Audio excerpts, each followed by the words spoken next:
Where are you going, Holmes? Have you been invited somewhere? We have been invited, Watson. We have. Where to? To the Baker Street Irregulars' annual dinner. They sent us an invitation. It is on the table. A dinner? How could those street urchins afford anything like that? I can't understand your interest in them, Holmes. They're dirty. They wouldn't hesitate to steal your wallet. Watson, you should be excited. It is a secret dinner. Its location changes every year. Read the menu. Sounds mouth-watering. All right. We, the secret police of Baker Street, invite you, Sherlock Holmes, and Dr. Watson to our annual dinner. Menu, entree, frozen rat-head salad. Is this a joke? Not at all. Pray continue. Main course, sow's udder in Danny Nutcracker's way. Sounds disgusting, Holmes. Hedgehog goulash. Street turnips in homemade juice. And it goes on. I can hear them on the stairs now. Oh, we can't go there. We can't eat that. Watson, you'll hurt the feelings of those poor children. We have to go.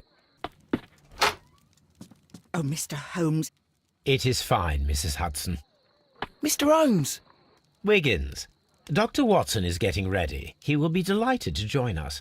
You don't look well, my young man. Is there something wrong? Don't tell me the dinner is cancelled. Mr. Holmes is my brother Leighton. He's in a prison cell. They say he's killed 2 men. You have to help us, Mr. Holmes, 'cause I know he didn't do it. Where is he now? From what I've heard, they took him to the yard, and they gave him a good beating already. You know what they're like. They'll hang him. They won't look any further. Holmes, we have to help him. Well, and forget about the dinner. Wiggins, I'll take the case. You're fantastic, Mr. Holmes. I'll be waiting for you at the crime scene. You'll be there, right? It's on Half Moon Street in Whitechapel. Very well. Einen wunderschönen. Herzlich willkommen zum neuen Fall. Vermutlich der letzte, ich weiß es gar nicht so genau. Ich glaube, es sind 6 in der Zahl. Von Sherlock Holmes. Crimes and Punishment. Ich bin ein bisschen baff. Ich war jetzt auch ruhig im Intro. Ich wollte es mal genießen und nicht einfach dazwischen quatschen oder lachen. Ich fand es eigentlich sehr, sehr cool, dass eingeladen wurden und die Reaktion von Watson. Und zwar, der Fall heißt Schüsse bei Mondlicht. Wir sollen herausfinden, wer die Morde in der Half Moon Street verübt hat, Tatort untersuchen und natürlich die Leute befragen. Der junge Wiggins von der Spezialeinheit bittet Holmes bei einer Familienangelegenheit um Hilfe. Sein älterer Bruder Leighton wurde verhaftet. Er soll einen 2-fachen Mord verübt haben. Das glaube ich natürlich nicht. Wir gucken mal. Ach so, das war das Letzte. Wir haben jetzt noch bekommen diesen leckeren Blumenkohl-Rettich. Nee, nicht Blumenkohl. Wie heißt das Ding? Ich komme jetzt nicht auf den Namen. Das ist so ein Chicorée? Nee, Blumenkohlverschnitt. Der hat so Spiraloptik. So ähnlich sieht er da aus. Spiraloptik, was ist das für ein Wort? Nichtsdestotrotz. Wir gucken auch vorher noch den Brief an. Hier wird bestimmt einen Brief geben für unsere Entscheidung, die wir im letzten Fall getätigt haben.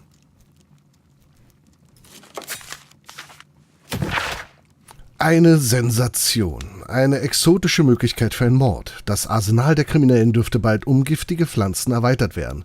Eine junge und bildhübsche Frau hat zusammen mit ihrem Kollegen in Kew Gardens den schrecklichen Mord am Direktor der Gärten, Mr. Montague Dunn, geplant und ausgeführt. Nur ein einziger Detektiv war in der Lage, die Wahrheit hinter diesem Verbrechen aufzudecken, das zuvor als ein einfacher Herzanfall zu den Akten gelegt worden war. Der Name dieses Detektivs lautet Sherlock Holmes.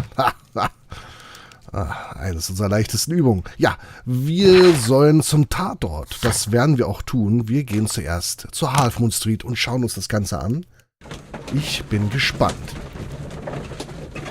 Da-da-dam. Da-da-dam. Da-da-dam. Und wir sind da.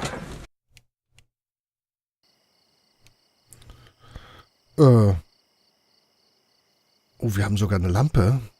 Warte mal, wo müssen wir denn hin? Okay, hier geht's wieder zurück, also müssen wir hier lang. Oh, ist das düster.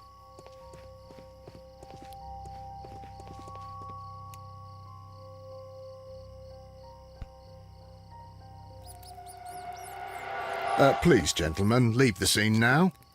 Oh, Mr. Holmes, is that you? Ja. Good evening, Constable... Constable Marrow. I was here with Inspector Aberline during the Ripper case, Mr. Holmes, back in 88. Ach, sie. But then this is nothing like that case. With this one, we've got the murderer, the weapon, and the statements, which speak for themselves. Okay. Of course, Marrow. But you know that appearances can sometimes be deceiving. Dann erzähl mal. Who were the victims? The two men here, both shot. The stab fellow was Brian Vercotti, a well-known ruffian. The other, Kenneth Butler, a jeweler by trade. Sieht eher aus, als hätten die sich gegenseitig getötet. You spoke of statements. You have witnesses? Well, I was there, so I gave my own statement. And then there were two other witnesses who said they saw the killer Chapman. Mr. Turner, a gentleman who lives in that flat over there. And Polly Powell, a flower seller, who was over at the far side of the street. Aha, okay. So, Constable Marrow, I should be delighted to hear your testimony. I was standing at the north side of Half Moon Street. That was the side that you came from. Okay. But you would have been unable to observe this part of the street, where we are standing now. That is correct. But I saw the two victims slowly enter Half Moon Street, and then shortly after, the fireworks started. A few minutes after that, the fellow Chapman rushed towards me and ran into Half Moon Street. Please continue. I didn't pay attention, but suddenly I heard a woman's cries and police whistles on the other side of Half Moon Street. I rushed over there and I saw the two dead bodies on the ground. When I reached Whitechapel Street, I saw Leighton Chapman. He'd been caught by two police constables. Wieso hat er nicht reagiert, als er die Schüsse oder das Feuerwerk gehört hatte, ne? What were the fireworks in honor of, Constable?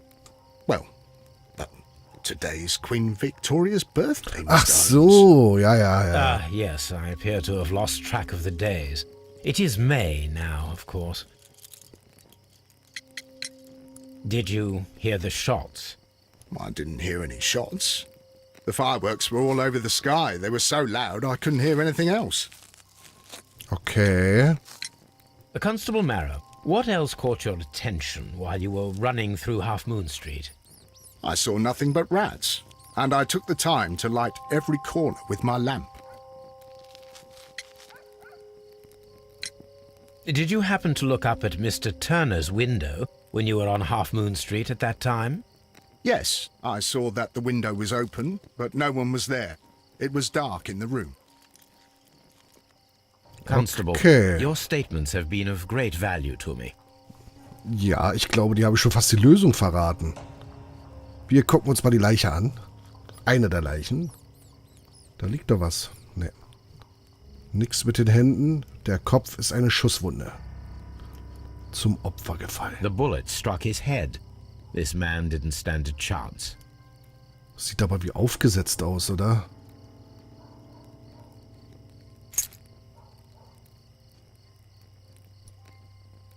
Ein Schlüssel? This is an ordinary key.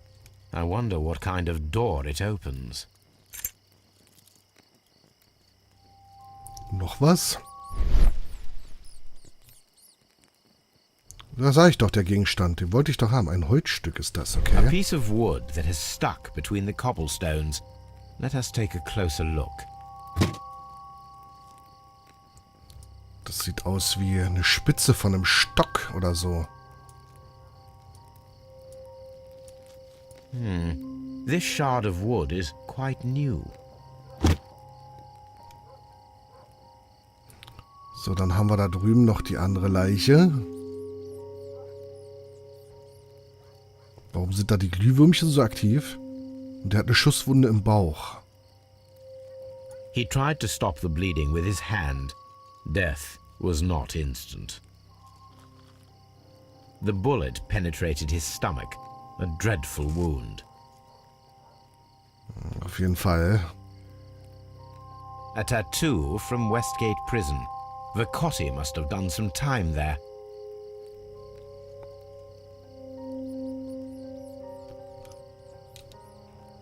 Vielleicht hat er auch irgendwie was versucht, mit dem Juwelier zu dealen oder so, ne? Und hat ehemalige Gefangene oder Mitkollegen oder was auch immer. Brian Vercotti suffered greatly. What a terrible way to die. Auf jeden Fall. Gut. Wir haben hier einen Stab. A fairly long pole with a forked end. A fairly long pole with a forked end. Ein Gegenstand von Interesse. Das heißt, wir werden ihn früher oder später nochmal benötigen. It would be my pleasure to assist you with your investigation, Mr. Holmes. So. Wer bist du denn hier? Da gibt's nichts zu gucken, Junge. So. Mr. Turner. Good evening, Mr. Turner. I heard Constable Marrow reply to you as Mr. Holmes. Are you that detective gentleman? I've heard of you. Tja. And well, I know things. Things about this evening. Excellent. Might we hear your story? Der ist... Die Geschichte mit dem Fenster, die gefällt mir da nicht so richtig.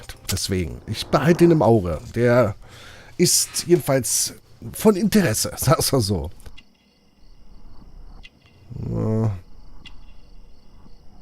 Der hat extra eine Medaille angestöppelt. Orden, Balaklava, Krimkrieg. Aha, ein Veteran. Der kann zumindest schon mal eine Waffe feuern. Was haben wir hier? Braucht Stütze, schwaches Bein, hinkt. Das Stück Holz, was wir gefunden haben.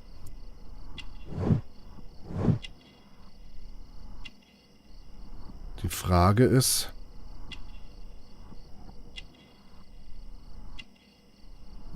da fehlt ein Knopf. Okay. Could you tell us everything that you may have seen or heard? I was already in bed when the fireworks started. A few moments after, I clearly heard 2 gunshots from outside. Please continue. I quickly got up and I grabbed the lamp from my nightstand and I rushed towards the window. I looked down and I saw 2 bodies. And there was a man with a gun who was standing nearby. Where exactly? Well, near this body. Did he notice you? I don't think so. He rushed towards Whitechapel Street without looking around. So, nochmal ganz kurz als Einwand zu der Aussage. Also wenn, dann kann das nicht direkt nach dem Tod gewesen sein. Also der mit dem Kopfschuss war sofort tot. Und der andere, hatte ja Holmes gesagt, es war ein qualvoller, langer Tod, weil er eine Bauchwunde hatte. Das heißt, er kann nicht leblos gelegen haben. Zumindest nicht bei der Person, die daneben stand. Oder andersrum, ach Quatsch. Die Person, die daneben stand, die hat natürlich nur noch jetzt geguckt, ne? Was da jetzt los ist, hat vielleicht auch die Waffe aufgenommen. Ich nehme an, dass es dann der Bruder ist von Wiggins. Aber da war der schon qualvoll tot, weil das ihm halt länger gedauert hatte. Das wollte ich sagen. Mr. Turner, did you see anyone else in the street? No, I saw no one but that man, the murderer, the fellow they caught.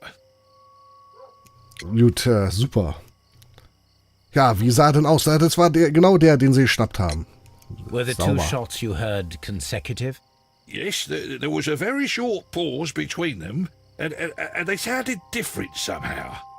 It seemed to me that the second shot was louder than the first. That is an interesting comment. Das auf jeden Fall. Mr. Turner, what were your actions after you stepped up to the window? I was afraid that the man with a gun might return, so I stayed close to the window till I saw the policeman coming in the half-moon from Whitechapel. Then I walked out to tell them everything I saw. Das ist gelogen. Das ist gelogen. Das ist gelogen. Da war ja You have dunkel, hat helped er us a gesagt. great deal, Mr. Turner. Ja. Dunkles Fenster, Mr. Turners Aussage. Genau das. Mr. Turner hat ausgesagt, dass er an seinem Fenster gestanden hat, bis die Polizei eintraf. Das widerspricht jedoch Constable Marrows Aussage, der niemanden am Fenster gesehen hat. Sowas aber auch. Unterschiedliche Schüsse, 2 Opfer. Passt nicht, okay.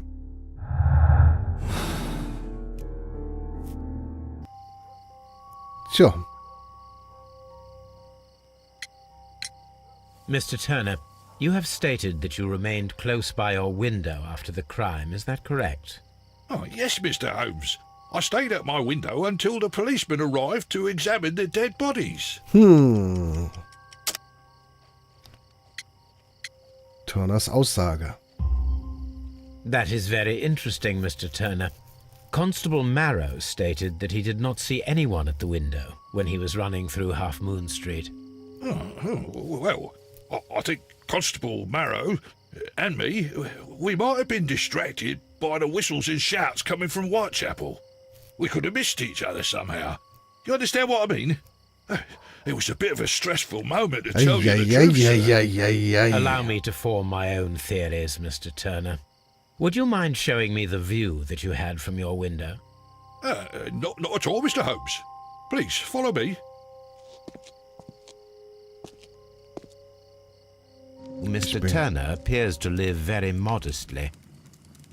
Ja, als ehemaliger Kriegsveteran, sage ich jetzt mal, ich guck mal. Oh, aber hat alles, was man braucht, ja. Man hat ein Bett und... Mr. Turner was roused from his bed by the sound of gunshots. Das Fenster ist da drüben. Und er ist durch die Schüsse geweckt worden. Kann es vielleicht sein, dass er die Schüsse von einer anderen Richtung vorher gehört hat? Das kommt mir irgendwie ein bisschen komisch vor.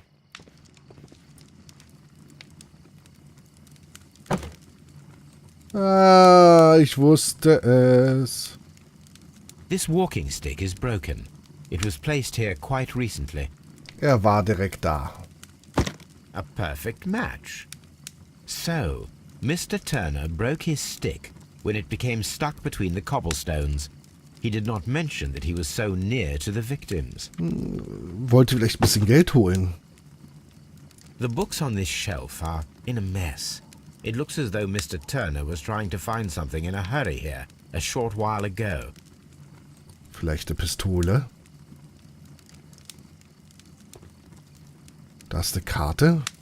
Aber die wird nichts... Ne, die wird nichts. Eine Feuerstelle. Oh, was ist das denn? This fire is dying out. It was last tended to over an hour ago. Feuer. Asche. Verbrannte Seiten. The papers are almost entirely burned. I am unable to see what's written here. These words are illegible. Shit. The papers were thrown into the fire just a short while ago. Vermutlich sind es Papiere gewesen, die bei den Opfern dabei waren, ne? Da muss verdammt viel Zeit zwischendurch gewesen sein. Zwischen Mord. Ihr müsst euch das mal überlegen. Die wurden umgebracht. Das hat der Constable mehr oder weniger auch gehört, weil es war ja Feuerwerk, müssen Minuten gewesen sein. Also da scheint der Faktor Zeit scheint eine große Rolle gespielt zu haben, beziehungsweise der Faktor spürbare Zeit. This kitchen knife is quite sharp. So, aber erstmal völlig wertfrei.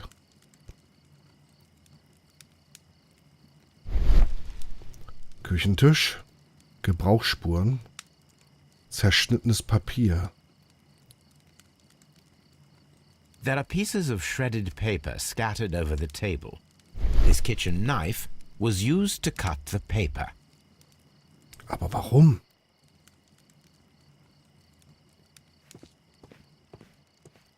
Anything else you would like to know, Mr. Holmes? Ja, wir gucken erstmal aus dem Fenster.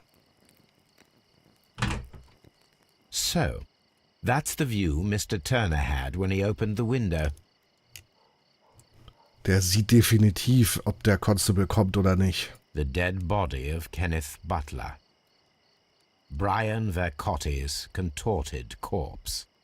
Mr. Turner had a perfect view of the crime scene. He saw the bodies clearly, and Leighton Chapman standing over them. Er kann aber nicht sagen, ob der Chapman dort war. So.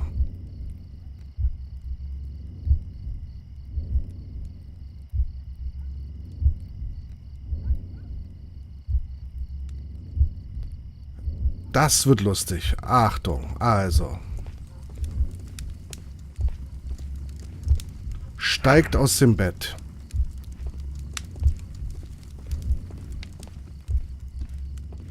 Öffnet das Fenster. Geht zur Leiche. Schneidet. Nein, schneidet noch nicht. Moment. Legt den Stock ab. Nimmt wahrscheinlich das Messer oder so. Schneidet das Papier. Und wirft es dann ins Feuer. Das wäre jetzt meine Reihenfolge. Okay. Er hat nämlich den Stock in der Hand.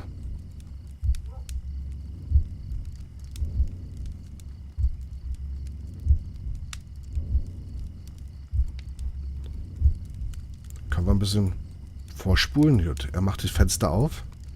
Er sieht etwas. Rennt jetzt so runter. Ich mache mal ein bisschen schneller, ne?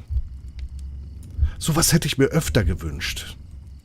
In den vorherigen Fällen, wenn möglich, auch. So, er sieht die Leiche. Bleibt daran kleben. Mit seinem Stock unten in dem Holz. Bricht jetzt ab. Ah, scheiß drauf.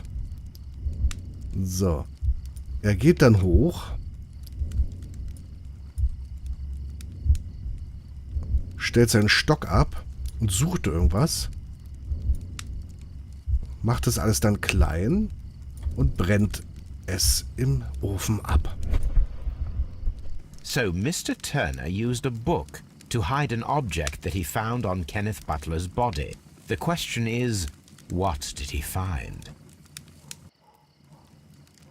Und genau diese Frage, liebe Leute, der gehen wir in der nächsten Folge weiter nach. Ich bin gespannt, was rauskommen wird. Und ich hoffe, ihr auch.